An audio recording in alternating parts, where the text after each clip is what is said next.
시장을 이겨라 오늘은 이제 강하게 좀 반등하고 있는 12월 증시를 점검하고요. 그 가운데 또 주목할 만한 업종, 종목 짚어보도록 하겠습니다. 함께해 주실 분입니다. 김혜은 IBK 투자증권 연구위원 오셨습니다. 어서 오십시오. 안녕하세요. 네.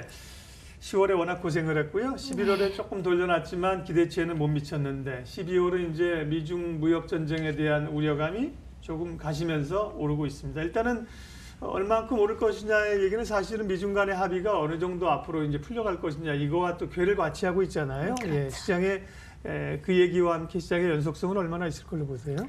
우선 단기적으로 봤을 때는 이제 좀 긍정적이라고 할 수 있겠죠. 네. 근데 이것이 계속될지 이거는 사실 의문이다라고 할 수 있고요. 우선 90일의 유예 기간을 확보했기 때문에 이것 때문에 단기적으로 상승하는 건데 본질적인 문제는 사실 해결되지 않았습니다. 그렇기 때문에 앞으로의 방향성이 추가적으로 90일 동안 협상하는 기간 동안에 어떤 이야기가 나올지 그리고 갑자기 이제 결렬이 될 수도 있는 상황이고 결렬이 되면은 다시 관세를 부과하기로 했기 때문에 연속적으로 보기는 조금 어렵지 않을까라고 보고 있고요. 계속 방향성은 따라가면서 단기적인 반등은 지금 나오지 않을까라고 보고 있는 상황입니다. 네. 그러면 어쨌든 남은 연말장 큰 기대, 큰 문제가 해결돼서 랠리가 오기보다는 좀 제한적인 반등, 그렇죠. 뭐 이 정도 좀 보고 계신 건가요? 그렇죠. 예. 그러면 이제 윗단은 대략 지수대로 보면 어느 정도 설정할 수 있어요?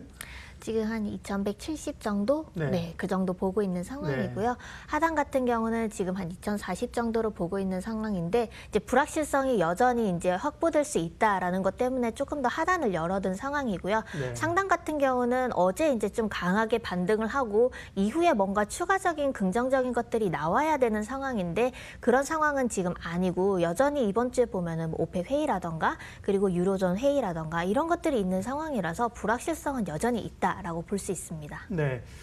자, 그럼 이제 12월 또 영향을 미칠 만한 핵심 변수들 몇 가지 체크하겠습니다. 유가 얘기하셨는데 이제 오펙 회의가 있고요. 유가가 이제 하락하는 것은 우리로서 보면은 뭐 나쁘진 않은데 최근에 워낙 많이 하락을 하고 변동성이 커져서 좀 고민입니다. 네. 오펙 어제는 이제 반등을 했는데 오펙을 기점으로 해서 유가에 어떤 변화가 있을까요?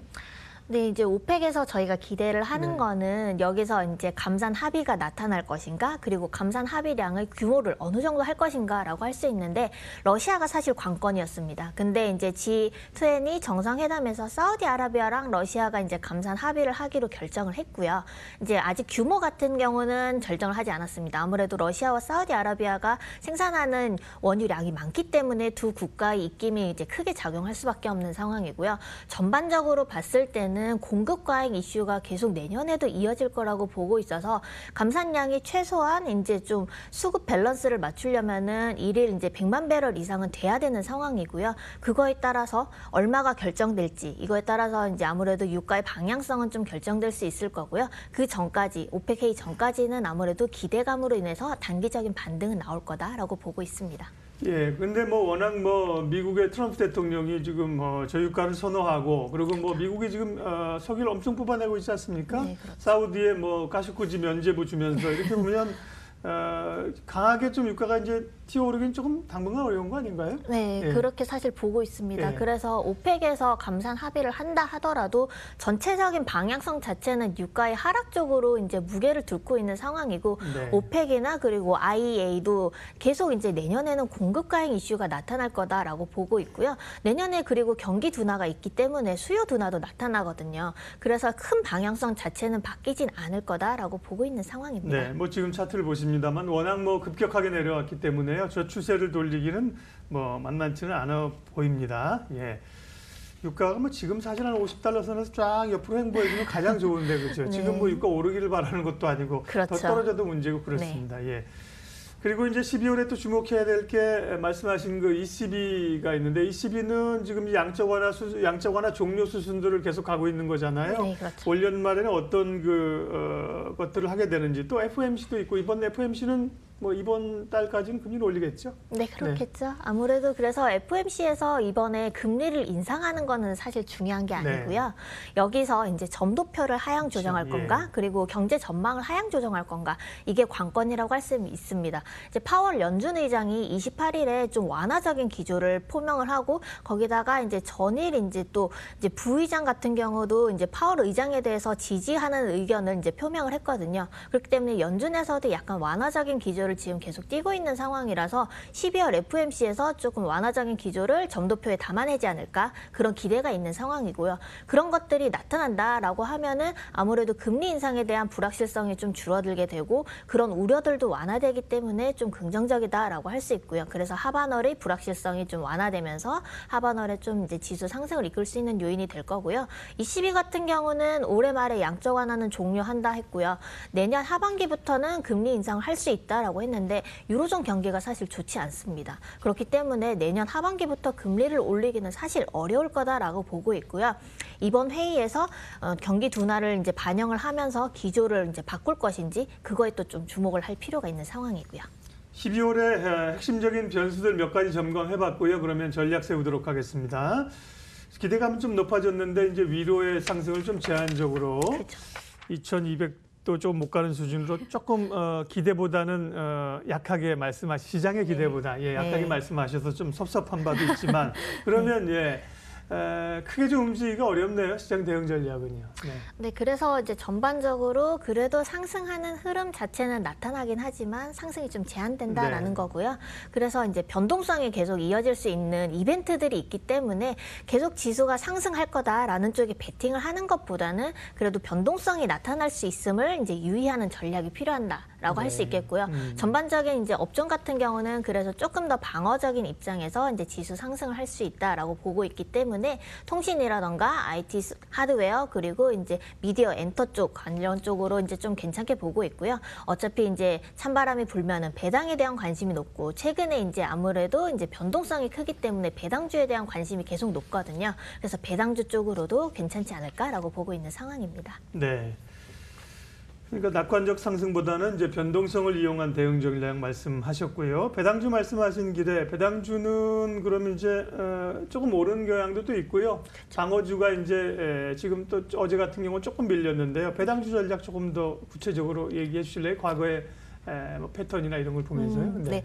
지금 이제 배당주를 사기에는 약간 늦은 감도 사실 있습니다. 왜냐하면 11월 이럴 때부터도 사람들이 많이 샀고요. 10월부터 사실 이제 지수가 많이 빠지면서 배당주 쪽으로는 사실 자금이 유입됐고 전반적으로는 자금이 빠졌지만 그렇기 때문에 10월부터 배당주에 대한 거는 아웃퍼폼을 사실 코스피보다 했습니다. 그렇기 때문에 약간 늦은 감은 있지만 여전히 그래도 12월이 되면서도 배당락 전일까지는 계속 배당주에 대한 관심은 이어질 거다라고 보고 있고요. 사실 고배당주 같은 경우에는 최근에 약간 이제 보면은 어려울 수 있는 게, 과거 흐름을 보면은 고배당주는 이제 배당락 이후에 배당을 준 만큼 사실 주가가 하락을 하잖아요. 하락을 하고 나서 그 이후에 주가가 회복하는데 사실 저배당주나 이제 중간 정도의 배당금을 주는 종목들보다는 사실 느린 상황이고요. 그렇기 때문에 배당금보다도 오히려 주가 하락폭이 큰 경우도 있습니다. 그래서 그런 것들을 고려를 해서 배당주에 대한 투자 전략을 세울 필요가 있고요. 장기적으로 본다라고 하면은 고배당주가 괜찮겠지만, 단기적으로 배당을 노리면서 이제 플러스 알파를 노린다라고 한다라고 하면은 조금 이제 배당을 많이 주는 종목보다는 어느 정도 주는 종목, 그래서 수익률도 괜찮을 수 있는 종목들을 선택하는 게 필요하다 할 수 있겠습니다. 네. 배당주까지 얘기했고요. 마지막으로 12월에 조금 더 구체적으로 노려볼 만한 유망 섹터나 종목이 있으면 말씀해 주세요. 네, 이제 아무래도 12월 플러스에서 내년까지 전반적으로 괜찮을 거라고 저희가 보고 있는 종목은 하우스 내에서 우선 통신이랑 그리고 IT 하드웨어, 미디어 엔터 쪽이라고 할 수 있습니다. 최근에 이제 주가가 하락하는 와중에도 사실 이 세 업종들은 이제 아웃퍼폼하는 모습을 보였고요. 코스피 전체적으로도 영업이익 자체가 하락하는 흐름인데, 이 세 업종 같은 경우는 그래도 EPS가 개선되는 모습이 계속 나타나고 있기 때문에 주가나 이익 측면에서도 긍정적일 거다라고 보고 있고요. 변동성이 나타나는 국면에서도 아무래도 좀 안정적인 모습을 보일 수 있기 때문에 이 세 업종 같은 경우는 괜찮지 않을까라고 보고 있는 상황이고요. 섹터 애널리스트들의 의견들을 이제 종합을 했을 때도 괜찮다라는 의견이라서 전략과 기업종 모두 괜찮다라고 보고 있습니다. 네, 통신 서비스 화면 좀 보면요. 통신 서비스, 통신부터 좀 보여주세요. 통신 서비스 쪽에서는 가장 관심 종목은 LG U 플러스를 꼽으셨고요. 그다음에 이제 IT 부품 쪽에서는 삼성 전기, 그리고 이제 게임도 얘기하셨는데 게임 중에서는 컴투스 이렇게 꼽으셨습니다. 앞서 엔터 얘기도 좀 하셨는데 엔터 쪽에서는 좀 눈여겨볼 만한 종목은 어떤 게 있어요? 네, 엔터 미디어. 네. 제가 봤을 때는 뭐 스튜디오 드래곤이라던가 그리고 이제 뭐 JYP 엔터테인먼트라던가 이런 쪽은 그래도 괜찮지 않을까 보고 있습니다. 네. 자, 12월을 시작하고 초반 분위기는 좋은데요. 역시 뭐 또 넘어야 될 산들은 꽤 있는 상황입니다. 12월 전략과 종목 이야기 IBK 투자증권 김혜은 연구위원과 함께했습니다. 고맙습니다. 감사합니다. 예, 지수 흐름은 어떻게 되는지 체크하고 마칠게요. 예, 코스피는 6포인트 가량 내림세고요. 코스닥은 강보합권으로 좀 돌아서는 또 오락가락하는 모양새입니다. 예. 이제 연속성을 담보해야 되기 위해서는 또 이제 중국 증시가 가져야 되고 외국인들이 사줘야 되고 이런 그 전제 조건이 있는데 오늘 아직까지는 좀 소강 상태입니다. 출발 마켓온 오늘 순서는 여기까지 하겠습니다. 함께 해주셔서 고맙습니다.